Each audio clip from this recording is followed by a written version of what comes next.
Thank you very much indeed. Let's get away on time. Welcome, welcome, welcome, honoured guests, ladies and gentlemen, to this debate.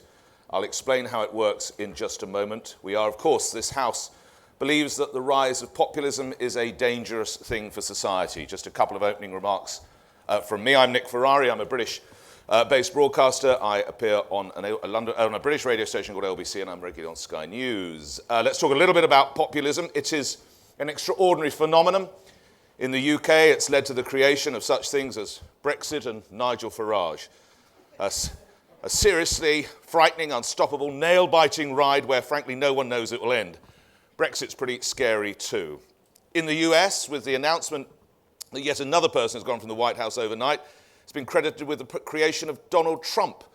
And when you consider yet another firing, that's 2 this week, he has now achieved the same staff turnover ratio as your local branch of Pizza Hut. The good news is we might be inching towards some kind of peace. There is a summit with the leader of North Korea. He said, "I am ready to meet with that damned idiot," said Kim Jong-un. Across Europe, we've seen populism as well. In Italy, the elections have really not put together a winner. Everyone's at sea. But there is good news. Berlusconi has offered to arrange the after-party, so they're excited about that. And in Germany, well, we finally got where we need to be. Angela Merkel has put together a government, but she has been looking seriously fraught, depressed, and angry. Come to think about it, she always looks seriously depressed, fraught, and angry, so no change there. So that is what we are discussing, populism. I will ask you in a moment how to vote, because the idea is obviously you vote as you see it at the moment. And then these 4 expert debaters and orators, who I'm going to introduce you to in just a moment, and then you get the opportunity to vote. Now, what's interesting here, it's the swing that will determine who is triumphant, who is the victor, who goes away with the spoils. So it's not just who wins, it's who might get the biggest swing, if you see what I mean. I might explain that a little bit later. So this is what we need to do now. You should all have a clicker by your side, and I will read you, and it will come up on screen. Here we are. It's A for B for against, and C undecided. That could be interesting. So let's ask you to do that now. This House believes the rise of populism is a dangerous thing for society. Honoured guests, ladies and gentlemen, I wonder if you could press your button now, and we will see where we go. Thank you very much. So that's A for populism is a dangerous thing, and here we go. So I must write this down, actually. And 67% are saying for, 14% are again, and we have 18 in play. Okay, thank you very much. Does that add up? Have I got that right? There's one missing, isn't there? Oh, no, that's right. No, that doesn't. Does that add up to 100? I don't know. I didn't do maths. We move on. And how helpful it is for the organisers to have me wear this as well on such a blistering hot day. Let's hope I can get through all of this. I am sweating already.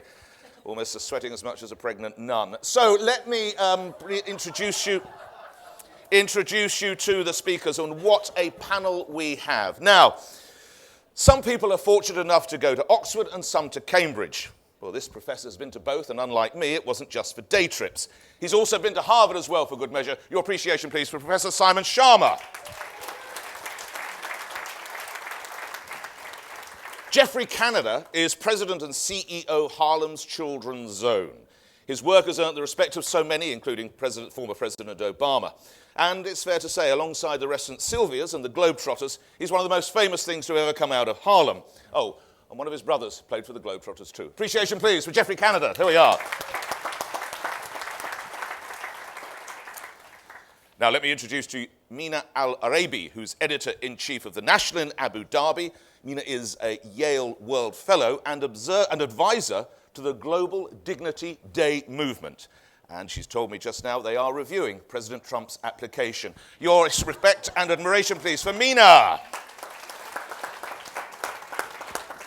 And last but in no means least, someone with whom I talk quite regularly on my radio show, Robert Halfon is a Conservative MP in the UK. You probably have to live in the UK to fully respect Rob's indefatigability and campaigning, but it's safe to say that if you do live in the UK, the reason that your petrol or diesel is the price that it is and is pegged there is down to Rob's campaigning. And by the way, he has promised me a full tank of unleaded for that. Your appreciation for Rob Halfon, if you would, please. It's very simple. Each of these four get to speak for 7 minutes, and I would respect you come in at around 7 minutes. You might hear me murmur 1 minute to go when, guess what, there's 1 minute to go. And then, of course, there are questions. Now, we want as many questions as we can. If you raise your hand, someone will come speeding to you with a microphone. We'd ask you to make it a direct question as you can and possibly focused at a particular person. Professor, when you said this, or doctor, when you said that, or whatever, and then we can move on and nobody should get an answer. Teams, you now have to think amongst yourself who will have the final riposte for everything you've heard. So elect one of you. It might be the one who starts, it might not. It's down to you for a final couple of minutes, and then we move to that all-important vote. Enough from me. Let's read the motion again, and I'll invite the professor to get things moving, if we may. It is, of course, that this House believes, I'll read it again for you now, this House believes the rise of populism is a dangerous thing for society. Your appreciation as it all begins. Thanks again, Simon Schama. Professor, thank you. Dr. Johnson was famous for saying patriotism is the last refuge of a scoundrel.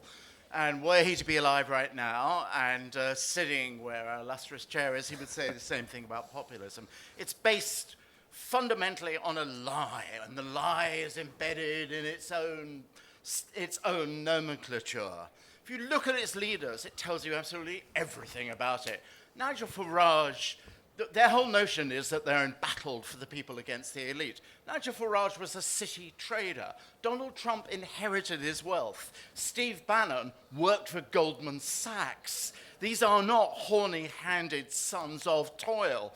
They are rich people who've decided to juice the pump by finding scapegoats for structural problems that are occurring in the economy and society.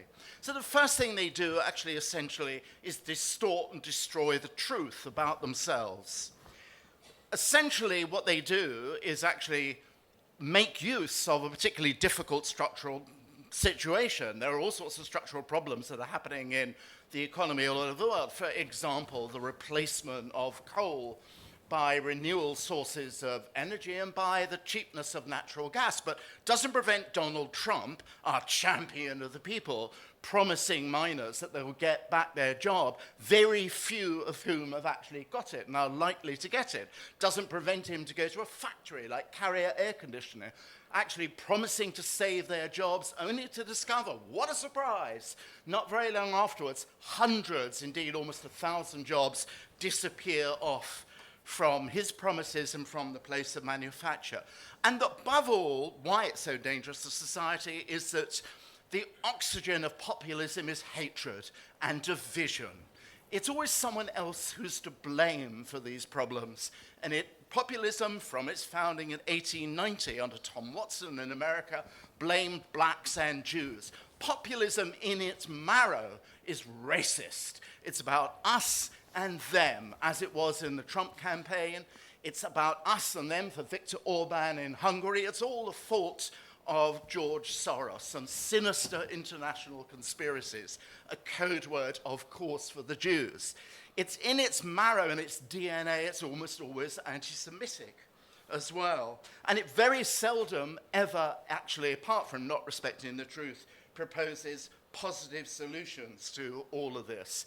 It falsifies history.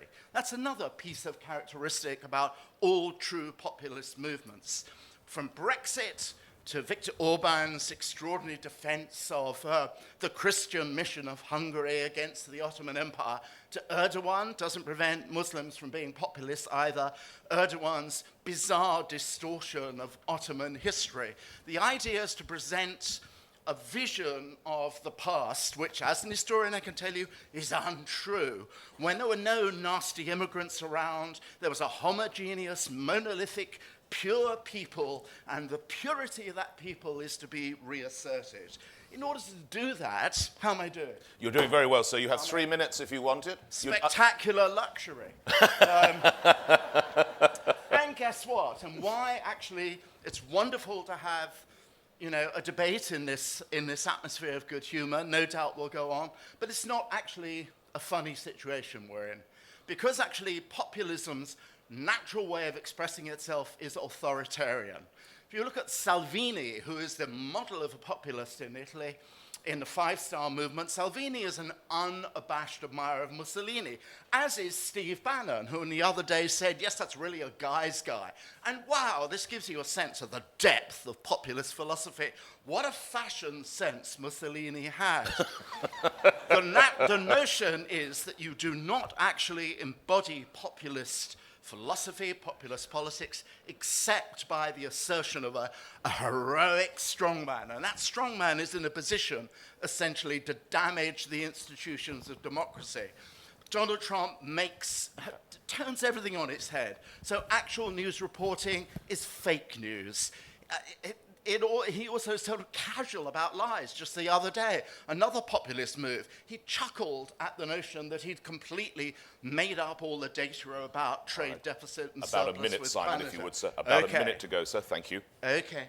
So essentially what you have in populism is something precisely because from Duterte to Donald Trump to Salvini to Viktor Orban to Nigel Farage, wherever you look, it falsifies history, it trades in lies, it mobilizes the glee of hatred, as I called it this morning, and it is extremely sinister force because it persuades people to trade in democratic freedoms and democratic rights, essentially for this nostalgic, fake view of recovering the people's will against the elite. Those who do so are almost invariably, like Nigel Farage, like Steve Bannon, from the very belly of the elite. And you, at this global educational forum, all of you are the enemy. Thank you very much for your appreciation, sir, Professor. A lot of enthusiasm even. It's based on a lie. Its oxygen is hatred. It's racist. It's us and them. Mussolini, crazy guy, but a nice line in suits. Let's go to here against them and welcome Geoffrey Canada. Jeff.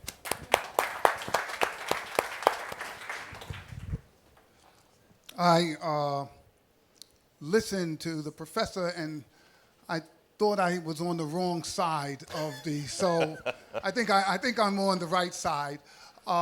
It's not too late to Let me start off by saying there's some really dangerous things which get associated with popularism. You get the anti-immigration, you get xenophobia, racism, you get this undermining of democratic values and institutions and norms. These attacks are indefensible. I'm not going to come before you and say that there's anything good about that. But I am going to suggest to you that you not confuse the symptoms with the disease. We talk about populism and we begin to talk about the people who have captured the imagination of an electorate. But we forget about the electorate. Why are people so angry that they are willing to throw off both sides of the equation? They're not going with the conservatives, they're not going with the liberals, they're not going with the Republicans, they're not going with the Democrats. Why are people, masses of people, rejecting the status quo of today's politics? I'll tell you why. Because it has failed them. It has failed them miserably. There are huge numbers of people in our world who believed in a system that they were going to get people to represent them, and what have we seen? We've seen unemployment, the highest we've seen since the Depression. We have huge numbers of folk who have no hope for the future. Their wages have stagnated. They've lost their jobs. They don't know where their children are going to go to school. They can't afford college, and they're looking at politicians for help. And have they gotten help? Not for 5 years, not for 10 years, not for 20 years. There's been no help. No help. These people feel totally abandoned, and they're looking for someone to save them. So what happens? You get someone who begins to speak to them, to say, I understand you, I'm going to help you, I am here for you, and they vote for that person. Now, some of you are thinking, geez, Jeff, did you vote for Mr. Trump? No, I didn't. But do I know why millions of Americans did? I do. I do. Because on both sides of the aisle, Republicans and Democrats, they had no idea what was going on in the heartland of America. They understood what was going on the West Coast. They understood what was going on the East Coast. But for huge numbers of people, they had no idea that they had lost the American dream. They felt that there was nobody speaking up for them. So when that happens, you end up with popularism. People begin to say it's their fault, and everybody says, finally, somebody's telling me what an answer is. So what's been going on in our world? The USA Today reports that there's a new billionaire every other day. The top 3 highest earners in the United States have more wealth than the bottom 50% of Americans. You look at the world, global wealth, 82% of all the global wealth that was developed over the last year went to 1% of the people. Now, what do you think? The people don't understand what's going on? You think it's better when the conservatives are in or the Democrats are in? You think any of those people get poorer? You think anybody says, oh, finally we see why we don't seem to make it, but this group seems to do quite well no matter who's in office? And what do they want? They want a flamethrower. They want somebody to come out and say, oh, this is outrageous. We can't continue to have this kind of oppression. We got to do something. And they end up with false prophets. But don't get stuck on the prophet. Let's focus on what the people feel like is missing in their lives. You know, this is the canary in the mine shaft. Now, you all are too young to know about that stuff, but before we had all the fancy equipment, if you were digging a mine deep into the earth, at any given time, gases might come up that would kill you. They were odorless, they were colorless, you would just die. So what did they do? They got a canary because the canary's lungs were more sensitive. And they knew if that canary fell over, that they should get out of the mine. One well, minute. Guess what? One minute, Jeffrey. Thank you. Popularism is the canary. It is telling us there is evil gases coming up and people are ignoring it. A lot of you are like animal activists. You're worried about the canary. I'm worried about all the people who feel abandoned and lost.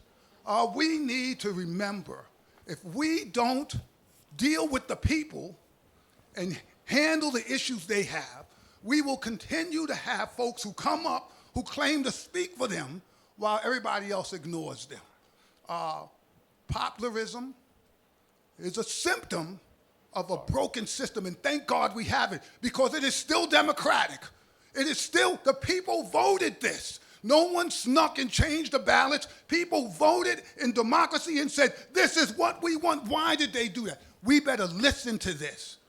This is serious. We need to do something to change what's going on and not worry about whether or not popularism in and of itself is an evil thing. With that, I rest Jeffrey, my case. thank you. Thank you very much, Jeffrey Canada. Don't confuse the symptoms with the disease. It's a canary in the mine shaft. People have been left behind, and no surprises, Jeffrey did not vote for Donald Trump. Well, follow that, Mina Al-Arabi, if you would. Your appreciation for Mina, please.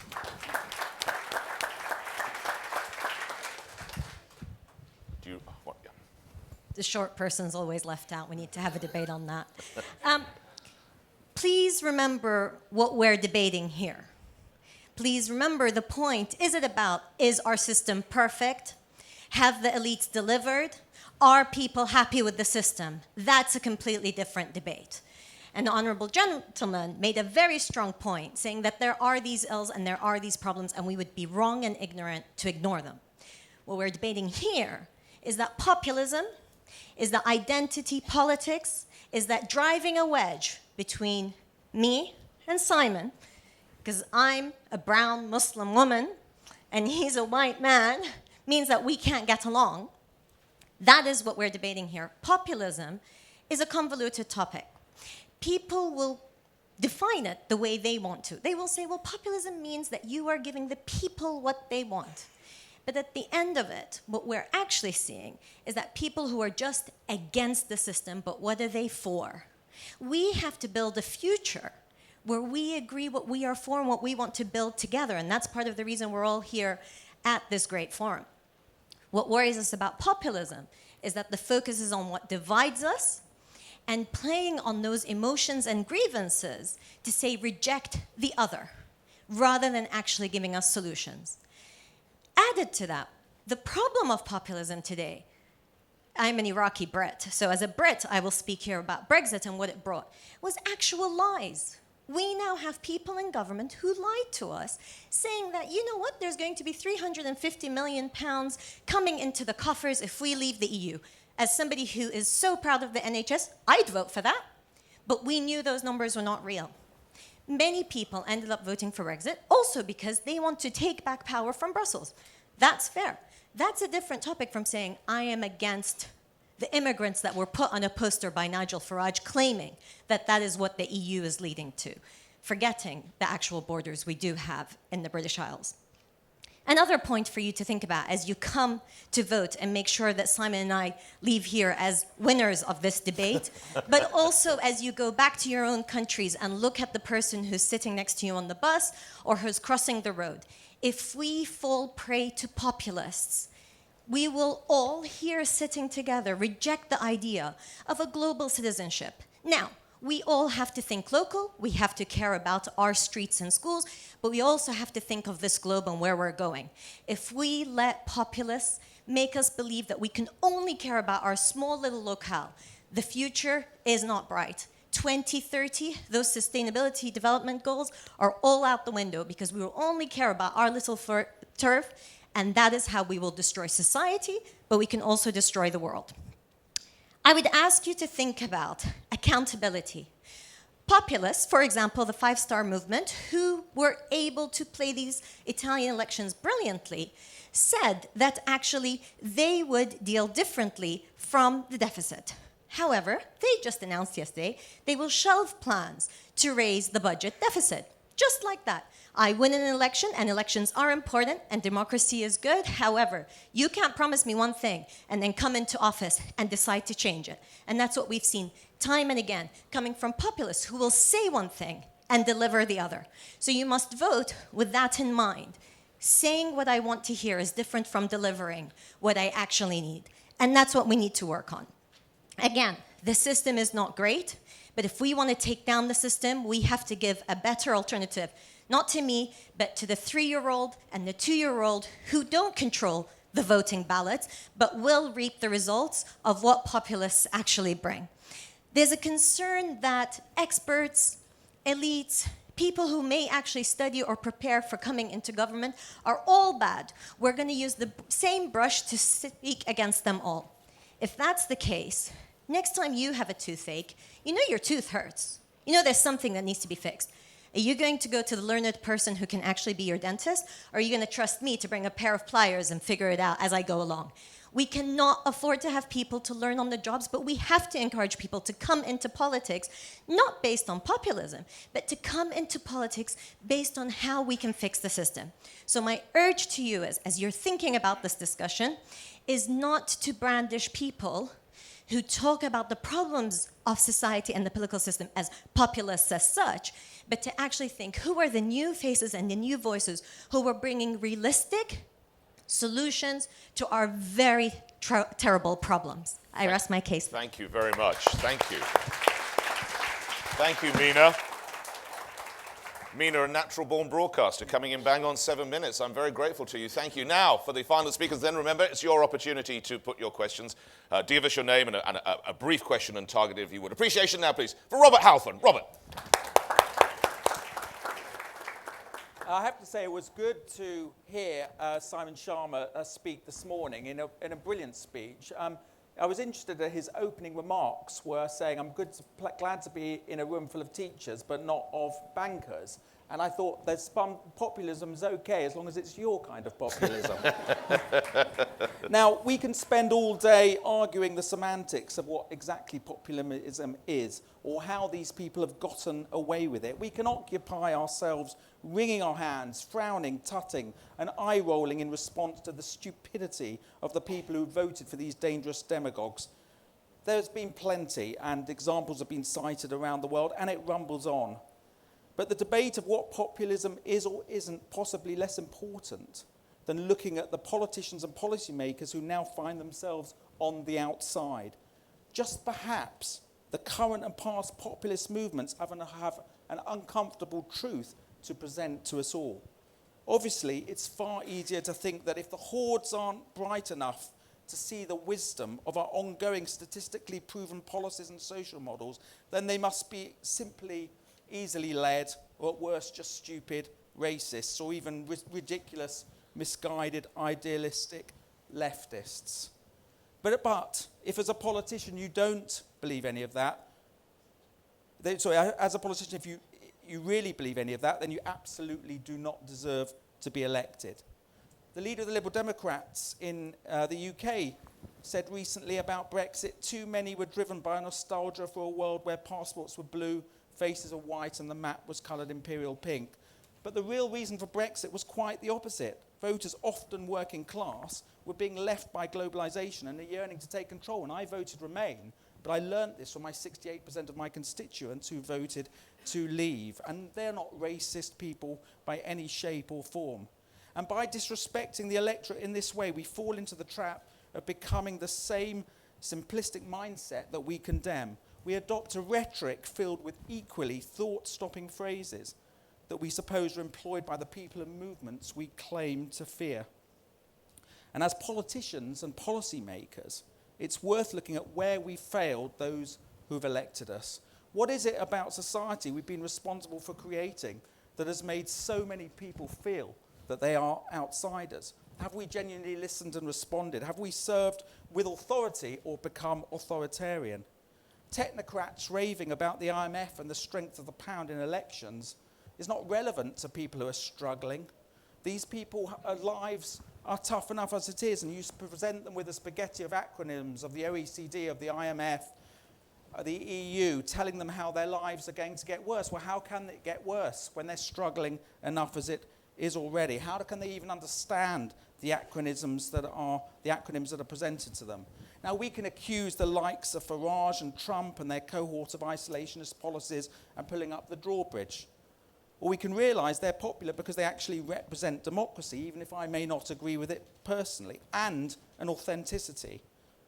There's a reason why people are going back to traditional phonographic records away from MP3 downloads or the book as opposed to the Kindle. Authenticity of sound and reading triumphs over the shiny state-of-the-art of blandness. In Britain, we've long championed equality and celebrated our diversity and the acceptance of our individual within society. But this has to be a reality, not rhetoric. So policymakers must look at where in education and into the workplace these ideals are no longer being addressed, where people are becoming dehumanized and feeling that their own authenticity and voice is being ignored or demeaned.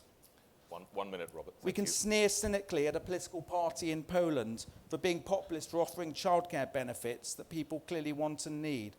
And I'm not suggesting we start killing drug dealers, as is currently being government sanctioned in the Philippines. But it's worth remembering that this populist Duterte's government has the highest satisfaction level ever recorded. Their leader may be frightening to some in the Philippines, including myself, but he was elected because many people are already living in extreme fear and no one else appeared to offer a solution. For many voters, populist candidates are able to verbalise all the gut feelings that people have been unable to express themselves to a distant, moneyed, technocratic, separately educated class that have failed them politically and on a deeply personal and human level. Instead of complaining how terrible this is, now's the time to recognise that populism is a symptom of the failures of the political class. Just as the progressive feminists of the 1970s stated that personal is political, we as politicians need to understand and not forget that the political is personal. Robert, thank you. Appreciation for Robert Halfon, who talked of the importance of globalisation, not disrespecting the electorate and the tough lives they lead. Now, this is where you get involved. If you'd like to raise your hand, there's a gentleman here in glasses. If we could get a microphone, if I could take a question from you, sir. Do we have someone with a microphone? Do we have someone with a microphone? About that gentleman there, waving his hand in a blue shirt. Wait, there. Yeah, you go to him. And then perhaps, how many microphones do we have? Just the one? Two? What about the lady in front there, in front row? So we'll go, actually, ladies first. I'm sure you'll respect that, sir. Madam, your name and your question, if you would. All right, very quick question. My name is Ulrike from Guide and Lead. Short question to Geoffrey. So do you think that populism is actually a chance for society?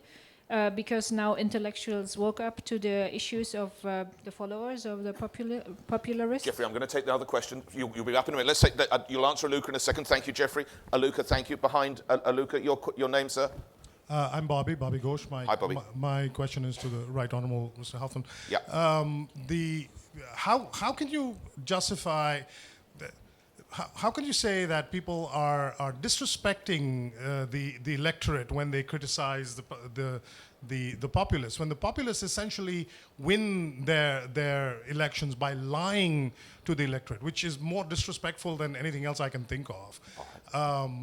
Isn't that the most disrespectful thing you can do to an electorate, which is to raise false hopes by putting out spurious statistics, as the other side has demonstrated, and then having them vote for you and then taking no responsibility? What is more disrespectful of that? And if you don't mind my pointing out, Mr. Bobby. Speaker, that really vinyl record players, that vinyl records is your example. Vinyl records are being bought by the super elite of the country, not, I submit, by the kinds of people who vote for Nigel Farage. Okay, all right. Thank you very much indeed.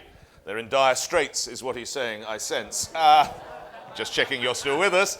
Geoffrey Canada. Can we get a mic, please?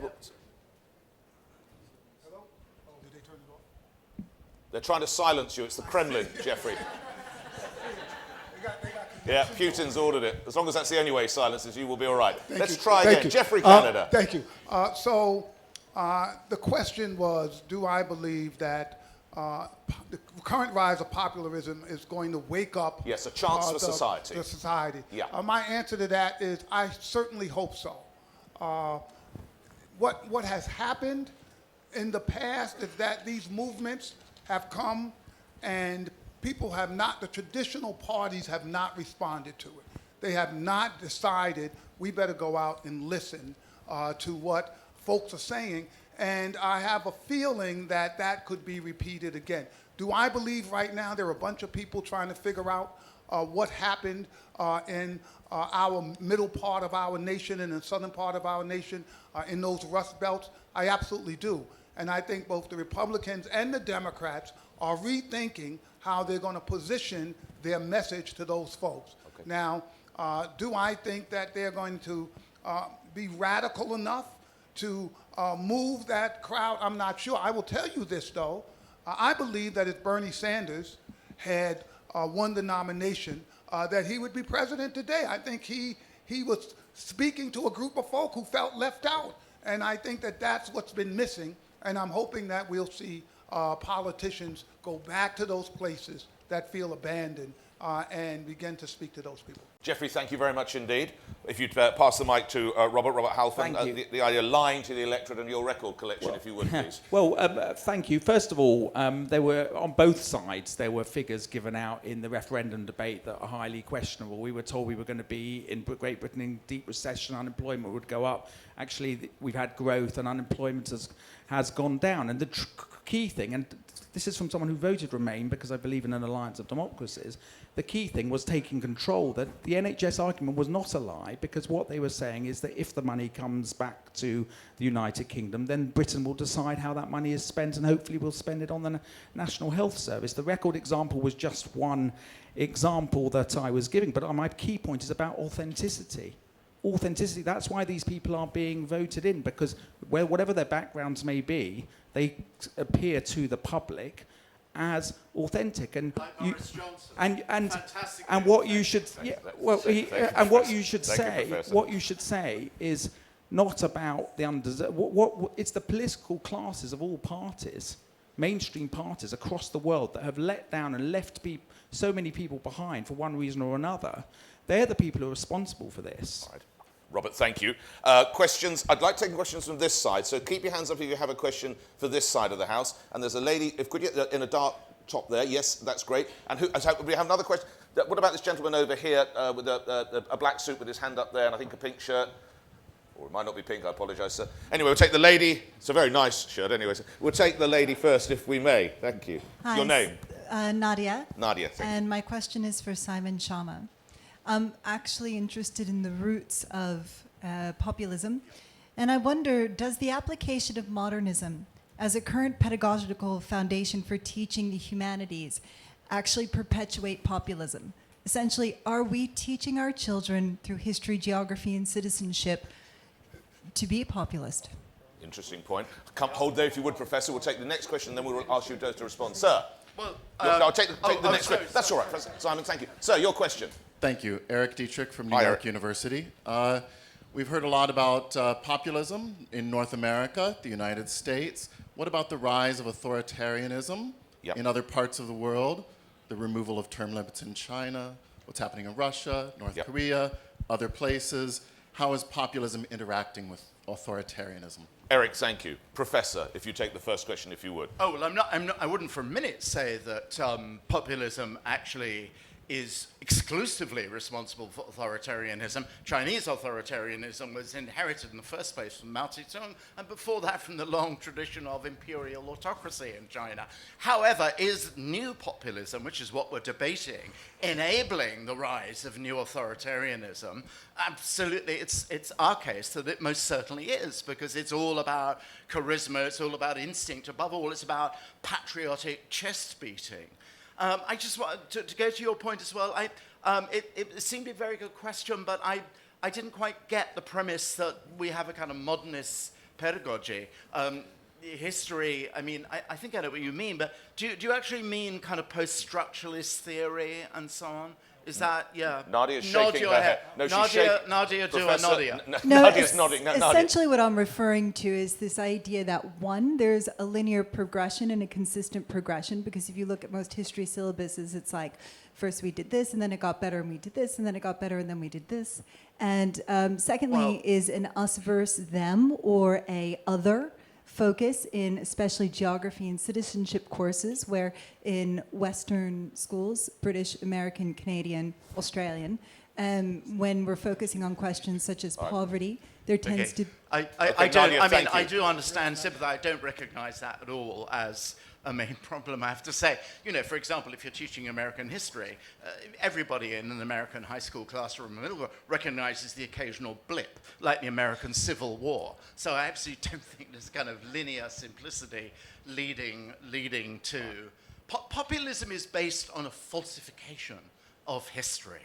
Above all, one of the falsifications is actually that the people always vote populist. Hillary Clinton, you know, for whom I don't have very many briefs, won 3 million more votes than Donald Trump. The reason why we have populist sovereignty in the White House is because of the bizarre anachronism of the Electoral College. Geert Wilders did not win the Dutch election. Marine Le Pen did not win the French election. Essentially, populism is a scam by the wealthy. We know what populism does. It does the tax cut. Is the tax cut the only legislative achievement of Donald Trump, that populist, likely to benefit all the people who are, you know, who absolutely have been betrayed by politics of the last 20 years? Of course it doesn't. It's grotesquely inequitable. It'll make those inequities even more. It will stoke the anger. But hey, this is a government which has, you know, real sons of the people like Wilbur Ross and Steve Mnuchin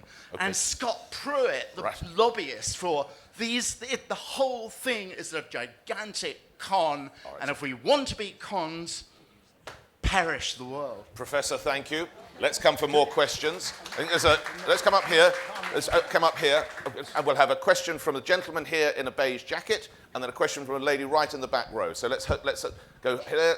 Thank you, this gentleman, sir, with the blue shirt, and then the lady right in the back row, if you would. We'll take... Share my time with him. Pardon me? Pardon me? Thank you. Yeah, we'll take this one first, as he got the mic first. Sir, Thank your you very name? Gerard, I'm a journalist. To my colleague from The National, a question. You said populism is about dividing the people. Donald Trump's slogan was, "Make America Great Again." Is this dividing people by making a nation great again? And by the way, what was Hillary Clinton's slogan? Anyone? Anyone? You forgot it because it was so weak. It was "Stronger Together." It meant nothing. Hillary Clinton called the voters of Donald Trump a bunch of deplorables. This is dividing, by the way. And Mr. Speaker, with all due respect, since you pointed your finger at the Chancellor of my country, if I have the choice between a clown who lies and a politician who looks serious and tells the truth, I prefer the latter one. All right. Thank you. Good point. Well made. Thank you. And your question at the back. And I could have your name. My name is Mary Ismail. And I just want to say that there's one... I think democracy is... Who is your question to? Sorry. My question is to the populist side. The Mina side. Mina again. All right, yes, Mina. Democracy is just too hard these days. It's too hard to keep up. Okay. You know, I think that's the problem. That's why populists are coming up. Okay, democracy is too hard. Mina, you have to respond to those two, if you would. Thank you. So I apologize to this side because I'm going to address the questions directly. The problem is that for those of us who speak out against populism, people assume we're defending Hillary Clinton or others. The point is, stronger together is an important slogan because actually when we are together, we can be stronger. It's not savvy. Perhaps it worries me because I think Hillary Clinton probably spent a lot of money on the PR campaigns. Any problems with populism are not a defense of broken politics. Again, please focus on what our debate is about, but that's a conversation I'd be happy to take outside of the chamber. Democracy doesn't have to be the solution for everything. I agree personally that there's different ways of how you can actually rule a people. What's important is that you don't manipulate elections where they do actually happen by lying or actually playing on people's grievances without giving them solutions, rather than just telling them to be against something. But, one sentence, because there's so many people want to have a question, if you would. Thank you. All right. Okay, thank you if you would. Again, thank you. not to defend Obama. Thank you. Right, stronger together. I thought that was Tesco's campaign, so what do I know?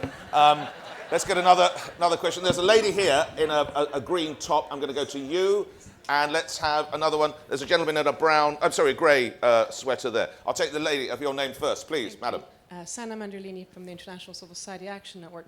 There seems to be, you guys... Who are you addressing it to, Sam? Well, it's slightly a question for both of them because there's ambiguity. Jeffrey, you're going to go on this first, sir. Go ahead. You're focusing on the populists, if you want, or the leaders that emerge, and you're talking about the public that's out there.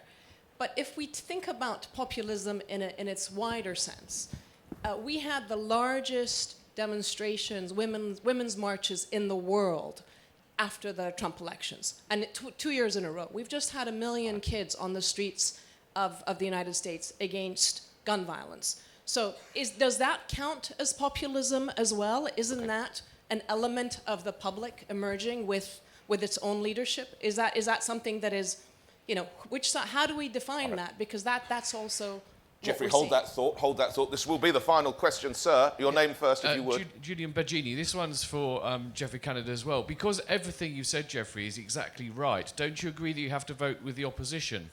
Because essentially, what you said is that there is a genuine discontent and justified discontent. And the reason populism is dangerous is because the people who are channeling that have got all the faults that your opponents have pointed out, and that the people who are not addressing that are the people who are not the populists. So the populists are fueling the anti-populists are adding to the danger because they're not recognising what the canary in the coal mine is pointing to. Julian, thank you. Just before you answer, Jeffrey, you're going to, each team, you have to decide among yourselves who will have 3 minutes as a sort of wrap-up, and that's going to take place after you, Jeffrey Canada. All right, thank you. Are there movements that I think are being stimulated by the extraordinary excesses of this administration? I sure hope so. I think that one of the good things about having lousy populist leaders, right, is that they expose themselves and they expose the fallacy of many of their arguments, the lying, the bullying, and you want to see the good forces rise up and say, that's not who we are.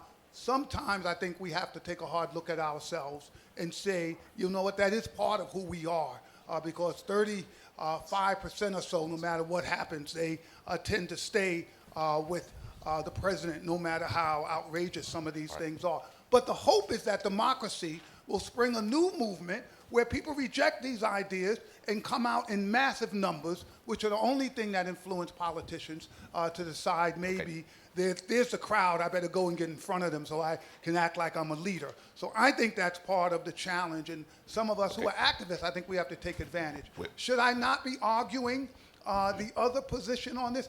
I'm actually being honest when I say that I think that the politicians, I can speak more clearly for the United States than other countries, that there's a whole vast group of folks in this country who they feel ignored, people don't talk to their issues, and I worry if we don't do something, that it's going to get worse than that, than just populism. Thank you very much. I have to stop you there because we're already over time. As you select who's going to speak first, you have a sentence, and it has to be a sentence, otherwise I'm going to have to bang this. The fear from populism is that people like Donald Trump may stop those walks and those incredible campaigns that are happening on the street from ever happening. That's the slippery slope. All right, Mina, thank you. Now, I look to you, Professor. I don't know whether you are summing up, but you have about 2 to 3 minutes. Yes. Sum up. Thank you, Professor. Even less. We actually, a debate is always good if actually we disagree about everything, but we don't. We actually agree that all sorts of problems have happened.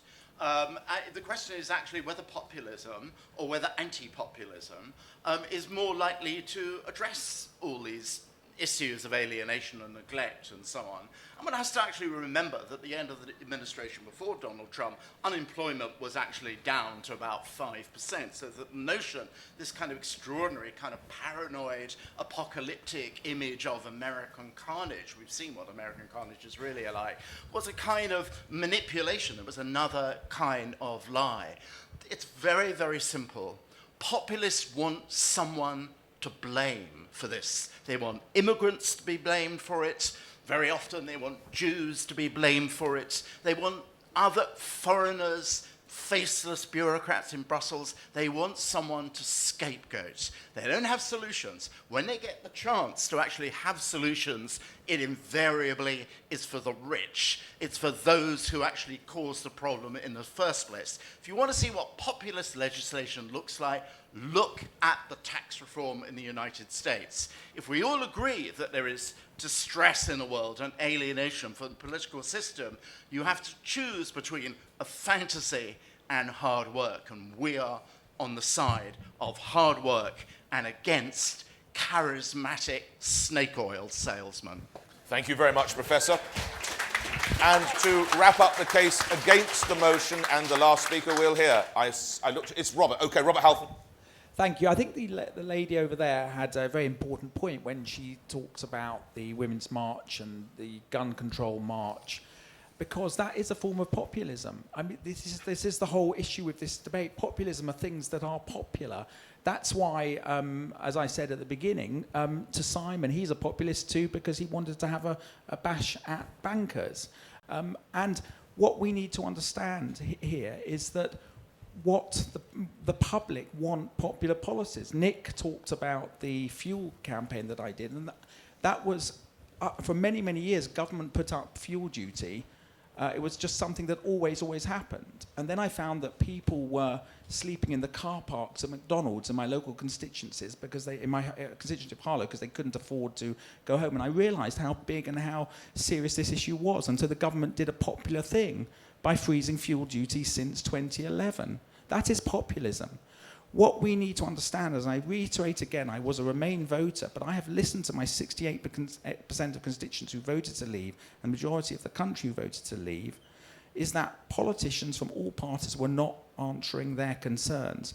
As my esteemed colleague said, you are focusing too much on the canary. You are not asking the questions of why are people voting for populism in the first place. And if we really want to change things, we should defend populism, but make sure we get the right policies and the right people to ensure that actually their views are reflected. Robert, thank you very much indeed. That's Robert Halfon, thank you. So now, and we're just a little bit over time, so we'll move straight to I now read you, of course, the motion again. I then ask you, remember, we're looking for the swing here. That's what makes this particularly interesting. Is the rise of populism a dangerous thing for society? If you can take your clicker again, I remind you, as I recall, is one is that you are for that motion. Two is, or B, I'm so sorry, 2 or B is that you are against. C and 3, you are undecided. On a guess, ladies and gentlemen, please press your buttons now. And remember, we're looking for the swing. It was 67 for, 14 against, and 18, as I recall, percentage in play. Tom, you're going to work out what the heck is going on. So, if I look at that, it's against a one. It's against a one. So, to sum up, while the motion is carried, I have to say that this House, as regards the debate, has been one for those against the motion, Your appreciation, please, for Professor Simon Schama. Thank you so much. Mina Al-Araibi, Robert Halfon, and Geoffrey Canada. If you've enjoyed it, I've been Nick Ferrari. If you haven't, I'm Jerry Springer. Thank you very much indeed. Thank you.